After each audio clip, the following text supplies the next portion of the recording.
Welcome to the Stockout. This is your show at FreightWaves for all things related to the CPG and retail industry. This should be a fun one. We're going to talk about a lot of topics that I think people can relate to. We're going to talk about Nike's earnings. We're going to talk about SHEIN. We're going to talk about cosmetics. I think I'll let you, Grace, talk about cosmetics primarily. I'm not sure how much I'm going to be able to add to that one. But happy to have you here. And Grace, you were on the road last week. You went to, was it an industry conference you went to?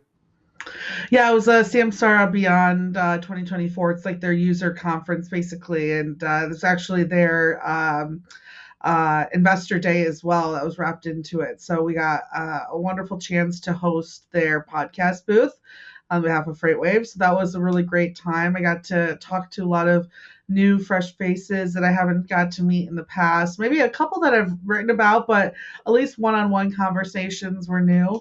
And it was an incredible conference. I want to say about 2,500 people there. Some new features. Go check out freightwaves.com. You'll learn more about their asset tag, which we could get into. But no, it was really great. And you'll see actually for everyone out there, our YouTube page will start putting out content from the event later this week as well. So wonderful chance to go check. I mean, it was Chicago this time of year. It's a nice 70s, little breeze in the air, but perfect Chicago weather as well. Yeah, Chicago's the best city in the country in the summer, at least for sure. Lots going on. Yeah. But want to talk a little bit about a company in Oregon today. Yeah. So this was definitely the biggest news, I think, of last week in terms of retail and consumer spending. Nike had a bad week, not as bad as Biden, but a pretty bad week nevertheless. So shares Friday are down about 20%. They're down another 1%. People are still getting out. So Nike lost about 28 billion in market cap. There you see the Nike stock chart, which has been a tremendous wealth generator over the decades, but it's been a hard one to make money in the last. I think it's a 5-year stock chart. So it's basically the lowest it's been since the COVID dip.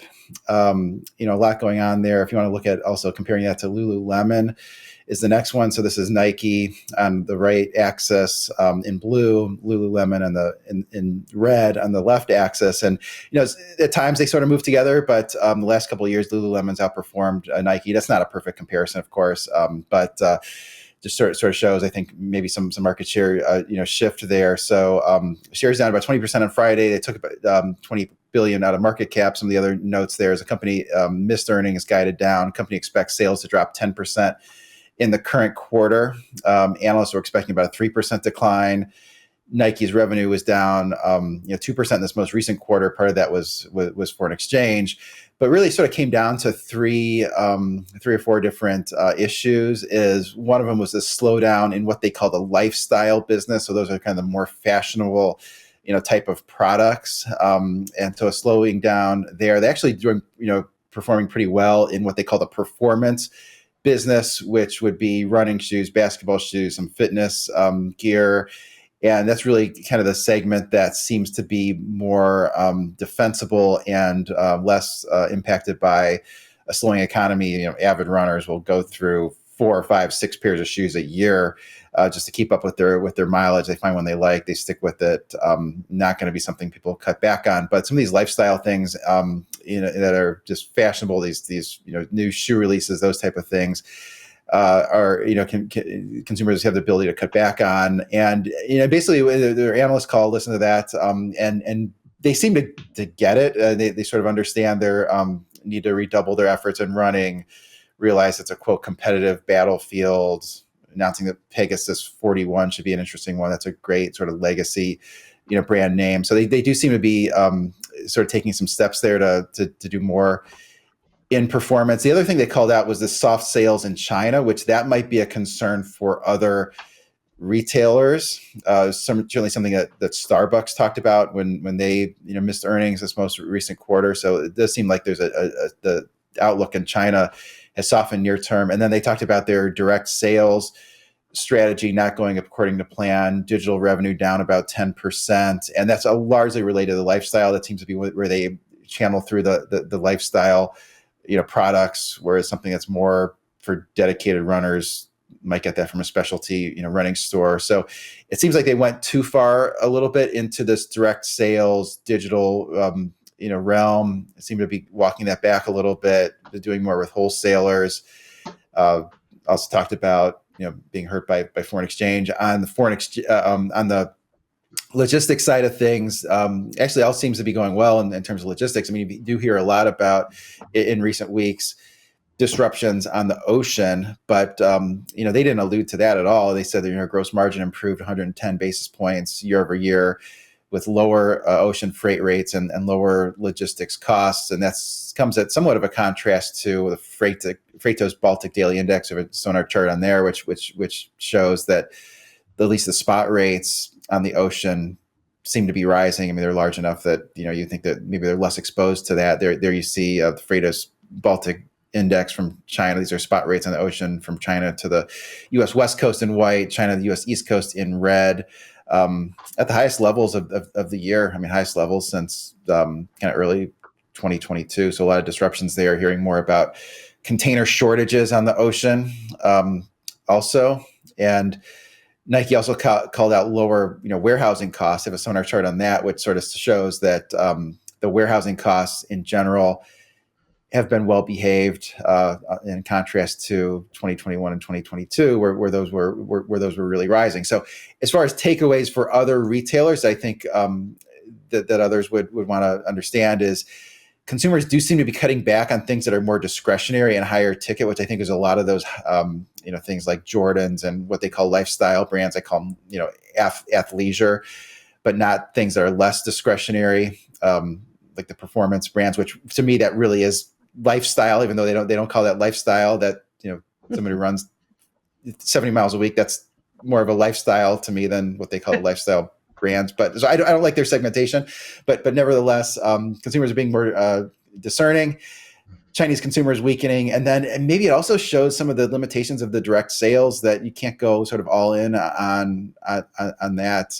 But wanted to ask what you thought about that, and I guess my questions would be: do you think there's any kind of shift away from athleisure? I know some are speculating that there will be, and what you make of the direct sales versus the other channels.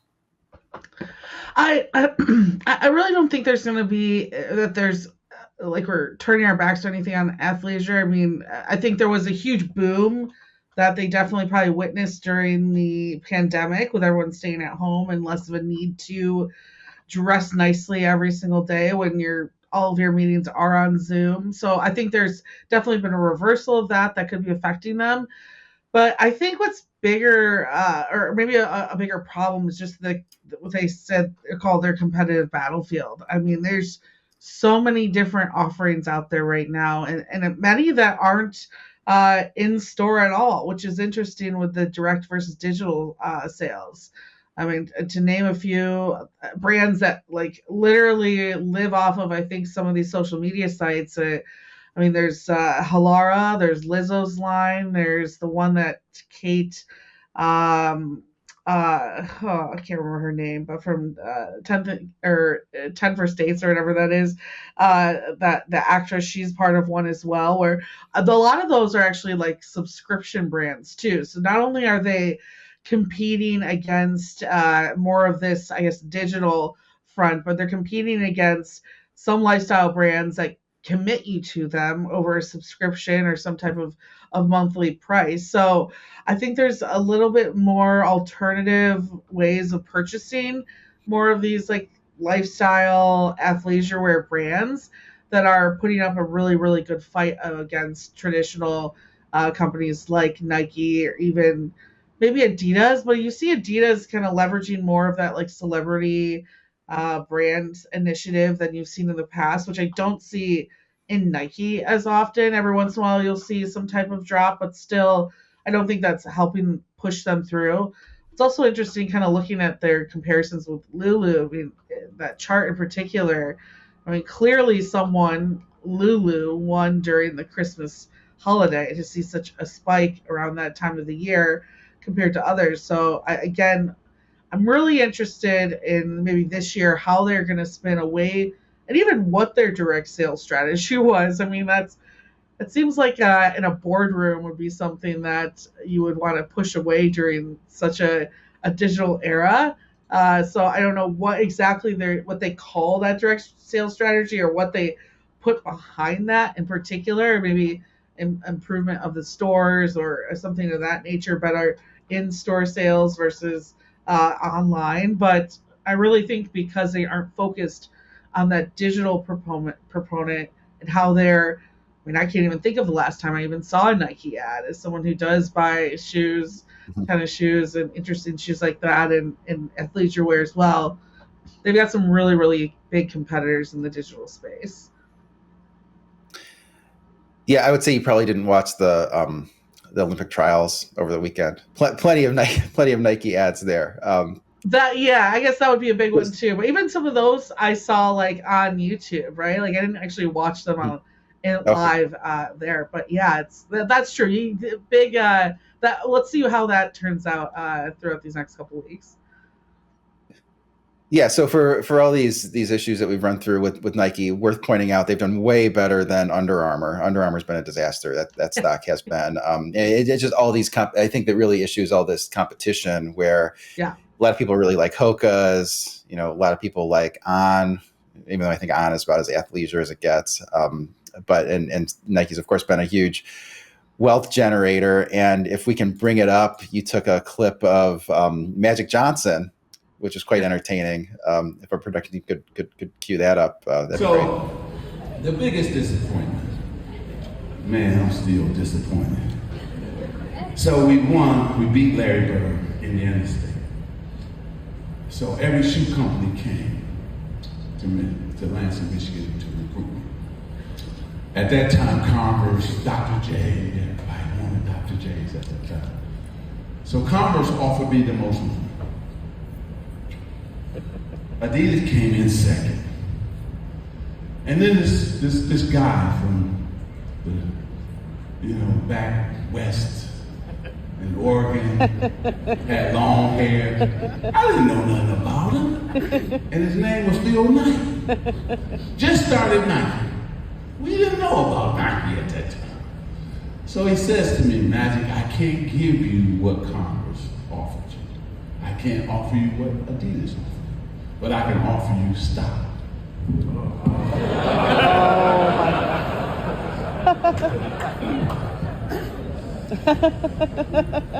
I gotta sit on the stage for this. So they just ran an analysis. If I had took the stock, Nike stock, in 1979, how much I would be making today, or was worth today? $1 billion.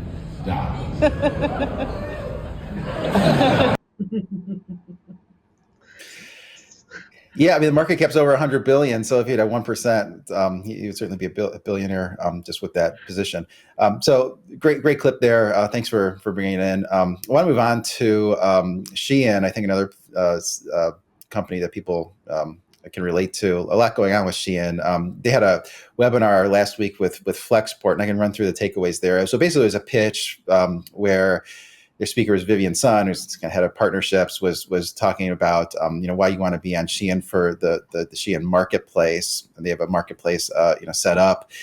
And what was interesting is SHEIN wants to sell everything under the sun. They want to sell into categories that are very far flung from fashion, fast fashion.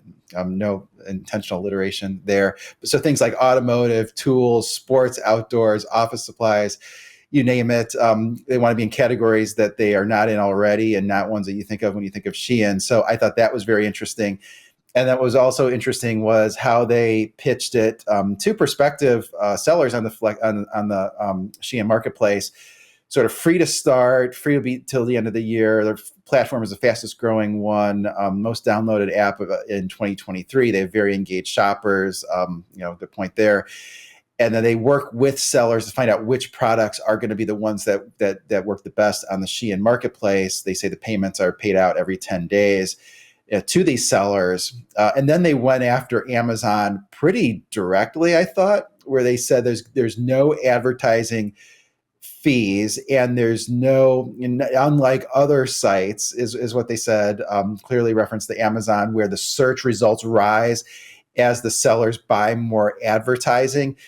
They don't do that, and they don't charge the sellers for advertising. It'll be SHEIN advertising, paying for the advertising. So and then they talked about how this is going to lead to efficiency with managing inventory. You can manage sellers' inventory from a single pool of inventory, which should improve on-time performance. And then Flexport goes and talking about how they can offer end-to-end solution, and why it was a partnership with SHEIN. So some interesting stuff there. I wanted to ask you what you thought about, is SHEIN actually going to have any success selling, auto parts and other things outside of fast fashion? It seemed a little odd. I mean, if they're selling things like cosmetics, that maybe make sense. You have this overlapping demographic.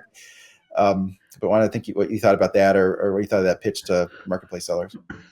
The automotive for sure threw me off, just because I'm just trying to think of, especially when they say they're not going to be focused on the advertising. I find it quite difficult to wrap my head around how you're going to bring the audience to SHEIN, because I just, and I mean, not to clarify a group of people, but the group of people I think that are purchasing fast fashion brands, even cosmetics, right, on the site, are probably close to the opposite of those that would be purchasing automotive parts. So another part too about SHEIN is we talked about this before, like it's one of those brands or one of those marketplaces that you purchase on understanding the potential of quality loss.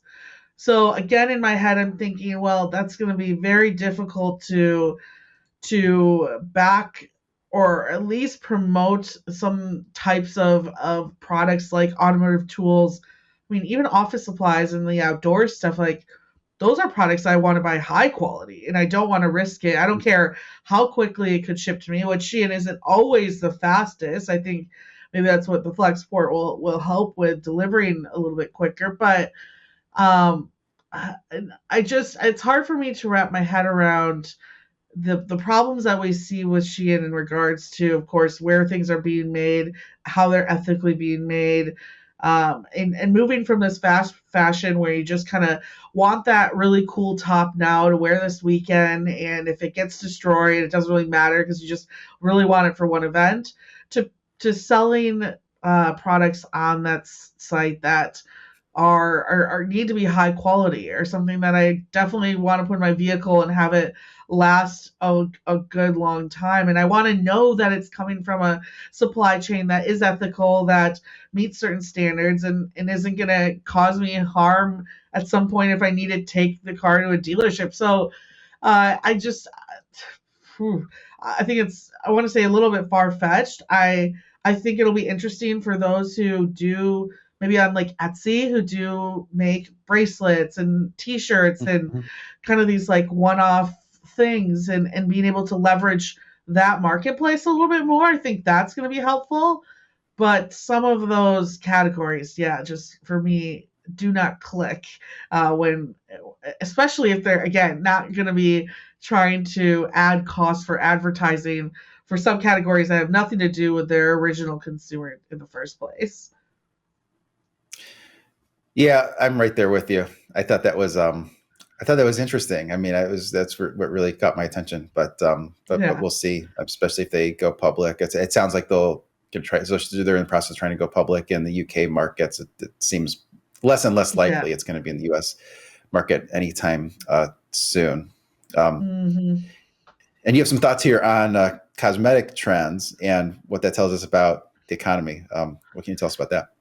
Yeah, so I wanted to bring this up because a couple of weeks ago, or a couple episodes ago, we had lately discussed kind of this like lipstick index situation and more purchasing in this area. And we are starting to see a lot of data. Adobe did an online shopping data source that actually backs up a lot of what we had talked about. But I think what's interesting, so the lipstick index that we've brought up in the past is a theory that when we see some of these types of purchasing moments, it's actually pointing out possibilities of a weaker economy to come. But I think what we're seeing instead is is the opposite of that. I think if anything, we're seeing a category that in particular is becoming more and more lucrative for brands, for celebrities, for companies in particular who are starting their own brands of cosmetics, and they're taking a hold of a market that's continuing to grow. Or seeing less, more of an increase in sales in this general area. Personal care is seeing 4.2% increase over 2024. Of course, we're seeing more of these price-sensitive areas like groceries, electronics. People are being more cautious on spending, but they're splurging on high-end cosmetics. And I think that's because we're seeing more of this. We brought it up with Kaylee earlier, this like clean, new type of cosmetic trend out there that's leading to purchasers purchasing higher quality goods instead of finding the cheapest makeup at your local Dollar General. To beat some of these trends, this clean look is more focused on high-end moisturizers, creams, etc., actually putting less on your face and being a little bit more focused on just your overall natural beauty, which if you've gone skincare shopping, if you're a lady out there that's gone to Sephora also recently, you'll see that some of those biggest brands out there, Drunk Elephant in particular is a big one now, and a number of these focused brands on skincare, prices, if anything, seem to be going up, but they're being bought and they're being purchased over time. So online last year, there's about $35 billion spent on cosmetics, which was up 15.6% year over year.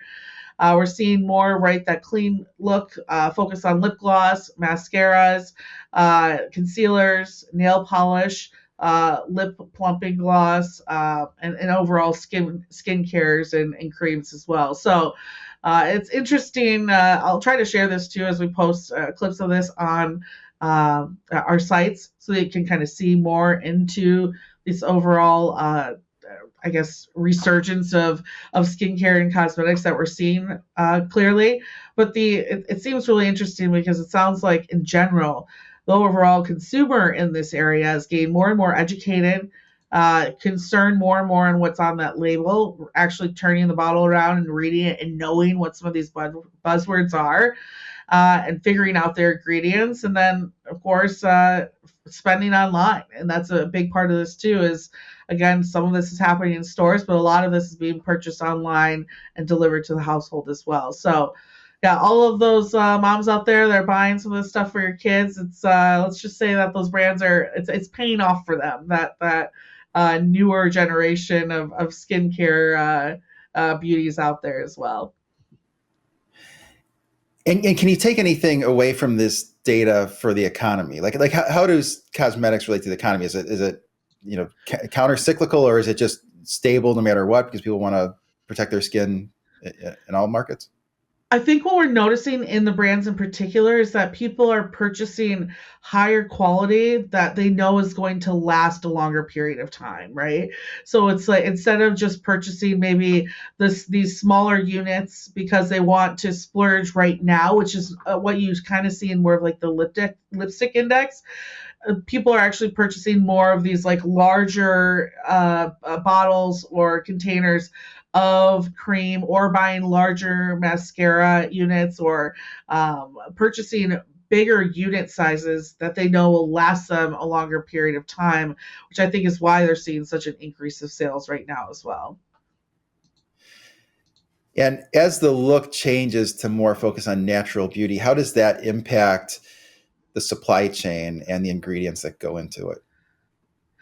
Well, I think there's actually you're pulling more and more ingredients from, and I think from companies in South Korea is a big one. Italy is a big area that makes more of these like natural skincare brands. So I think you're going to see a little bit more of international shipping from these particular companies, and a little bit more overseas, more into Europe, more into South Korea. So South Korea is very well known for their skincare supply chain and production as well. So you'll see a little bit more movement in where people are purchasing.